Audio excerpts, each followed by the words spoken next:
कदीम हिंदुस्तान के दिल में, जहां घने जंगलात की हद से आगे तक फैले हुए थे, एक खतरनाक जमीन थी जिसका जिक्र लोग सरगोशियों में करते थे। बहुत कम लोग वहां से गुजरने की जुर्रत करते थे, क्योंकि कहा जाता था कि वहां एक राक्षस से, जिसका नाम ओक्रेशन था, भटकता है। ताजिर, मुसाफिर और यहाँ तक के साधु भी जो इस रास्ते से गुजरते अक्सर गायब हो जाते। बाज़ औक़ात दरख्तों पर पंजों के निशान दिखाई देते, बाज़ औक़ात ज़मीन पर खून के धब्बे, लेकिन ज़्यादातर लोग समझते कि ये बदरूहों का काम है, जिनसे दूर रहना ही बेहतर है। एक बिहार के मौसम में ताजिरों का एक काफ़िला इस जंगल में दाखिल होने की तैयारी कर रहा था। उनका सफ़र तवील हो चुका था, लेकिन अगले शहर में जो दौलत उनकी मुंतज़िर थी, वो उन्हें आगे बढ़ने पर मजबूर कर रही थी। उनके पास रेशम, मसाले, कीमती पत्थर और ज़ेवरात थे, ऐसी चीज़ें जो इतनी कीमती थीं कि ताख़ीर बर्दाश्त न कर सकती। बैलगाड़ियाँ खींच रहे थे, औरतें और बच्चे साथ चल रहे थे, और काफ़िला जंगल में दाखिल हो गया, ये सोच कर कि बड़ी तादाद उन्हें किसी नुकसान से बचा लेगी। मगर ओक्रेशन देख रहा था। वो एक देव हैकल बरगद के दरख्त की शाखों पर बैठा हुआ अपनी चमकती हुई आंखों से उनके हर कदम पर नज़र रखे हुए था। इसने अपनी खूनखार दंदानों पर जुबान फेरी, लेकिन जल्दी नहीं की। ये राक्षस से चालाक था। वो जानता था कि ताकत का इस्तेमाल शिकार को मुंतशिर कर देगा। इसे तो शिकार से पहले उनके दिल में खौफ बोना पसंद था। इसने सोचा कि पहले धोखा देगा, फिर जब वो बेखबर होंगे तो हमला करेगा। जब काफिले ने पड़ाव डाला तो खुशियों की आवाज़ें गूंजने लगी। आग जल रही थी, बच्चे खेल रहे थे और मर्द गाने गा रहे थे। अचानक एक कमज़ोर सा वजूद कैंप के किनारे पर नमूदार हुआ। ज़ाफ़रानी कपड़ों में मलबूस, उलझे हुए बाल और हाथ में एक छड़ी। वो हंसती थकी हुई लग रही थी। ए नेकोकारो, इसने कहा, एक गरीब साधु रात गुजारने के लिए पनाह चाहता है। क्या तुम मुझे जगह दोगे? ताजिर फौरन उठे और एहतराम के साथ इसे खुश आमदीद कहा। उन्होंने इसके पाँव धोए, खाना दिया और आग के पास बिछोने बिछाए। उनके नज़दीक ये एक मुक़द्दस मौका था कि वो एक मेहमान साधु की खिदमत कर सके। ओक्रेशन, जो अब साधु के रूप में था, मुस्कुराया और खाने लगा, साथ ही हिकमत की बातें करता रहा, ऐसी कि सब इसके सेहर में जकड़ गए। किसी ने भी इसकी आंखों की सफाक चमक को महसूस न किया, मगर काफिले में एक लड़का था, 12 बरस का अर्जुन। वो गौर से देख रहा था और इसे अपनी दादी की सुनाई हुई कहानियां याद आ रही थीं कि जंगल में कुछ देव ऐसे होते हैं जो इंसानों का रूप धार लेते हैं। इसने नोट किया कि ये साधु आंखें झपकाए बगैर खाता रहा, और जब मुस्कुराया तो लम्हा भर के लिए नोकीले दांत नजर आए। अर्जुन ने अपने बाप का दामन पकड़ा। अब्बा, मोहतात रहो, ये कोई साधु नहीं बल्कि जंगल का देव है, इसके बाप ने डांट दिया। चुप हो जाओ बच्चे, मेहमान की बेइज्जती ना करो। क्या तुम बद्दुआ लेना चाहते हो? मगर अर्जुन का शक बढ़ता गया और उसने तय किया कि रात भर जागता रहेगा। जब रात गहरी हुई और सब सो गए, ओक्रेशन ने अपनी असल शक्ल जाहिर की। इसका जिस्म 3 गना बड़ा हो गया, जल्द पत्थर की तरह सख्त और खाकिस्तरी हो गई। इसका मुंह खिलकर खूनी दंदान जाहिर कर रहा था और उसके नाखून तलवारों की मानिंद लंबे और नुकीले हो गए। इसने खौफनाक धाड़ मारी और सोते हुए ताजिरों पर झपटा कोहराम मच गया। मर्दों ने तलवारें और बर्छियां उठाई, मगर उनके वार उसके जिस्म पर बेअसर थे। औरतें बच्चों को छुपाने लगे, बैल डर के मारे भाग गए और काफिला बदहवास हो गया। ओक्रेशन कहे लगा रहा था, इसकी आवाज़ बादलों की गरज की मानिंद थी। वो उनके खौफ से लुत्फानंदोज हो रहा था, मगर उन्हीं चीखों के दरमियान एक मुख्तलिफ आवाज़ गूंजी। अर्जुन आग की लकड़ी थामे खड़ा हो गया और बुलंद आवाज़ में ओशनों का नाम जपने लगा। इसकी आवाज़ कमज़ोर ज़रूर थी, मगर खुलूस से भरी हुई थी। लकड़ी की आग शोले मारने लगी, जैसे कि दुआ ने इसे ताकत दी हो। ओक्रेशन ने गरुआ कर कानों को धांपा, क्योंकि ये मुक़द्दस आवाज़ और आग की रोशनी उसके लिए नाकाबिले बर्दाश्त थी। गुस्से में आकर राक्षस से अर्जुन की तरफ लपका, मगर लड़के ने पीछे हटने से इनकार कर दिया। हर कदम के साथ उसके जप की आवाज़ ऊंची होती गई। बाकी ताजिर भी हौसला पाकर उसके साथ मिल गए और उनकी इज्तिमाई आवाज़ ने जंगल को गूंज से भर दिया। ओक्रेशन कमज़ोर पड़ने लगा, इसका जादू टूटने लगा और वो अपनी ताकत खोता गया। आखिरकार एक चीख के साथ वो अंधेरे में कूद गया और दरख्तों के बीच गायब हो गया।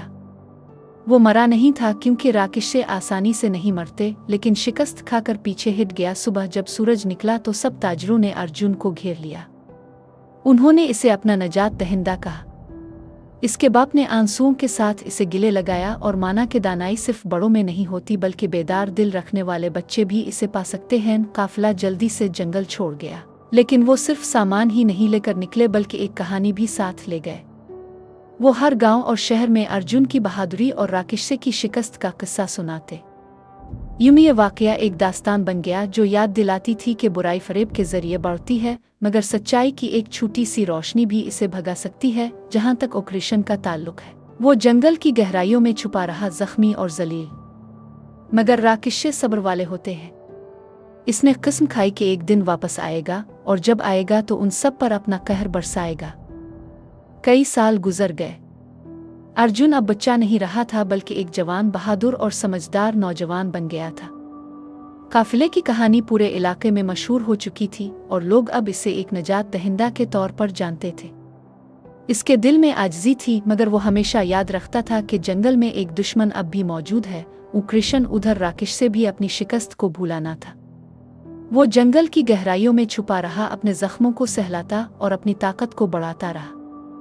इसने तपस्या, गहरा ध्यान के जरिए नई जादुई कुव्वतें हासिल की।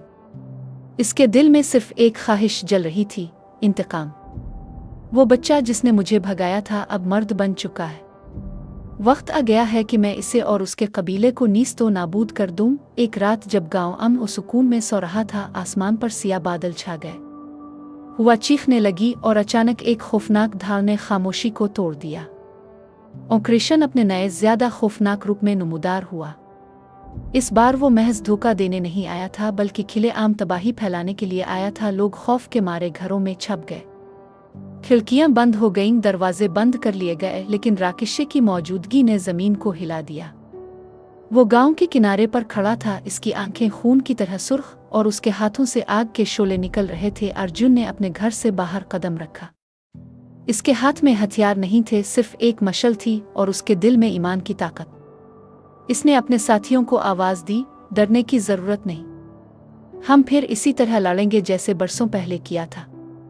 याद रखो, ये अंधेरा सिर्फ रोशनी से ही मिट सकता है। गांव के नौजवान इकट्ठे हो गए। उन्होंने आग जलाई, ढोल पीटे और मिलकर ओशनो और देवी के मंत्र पढ़ने लगे।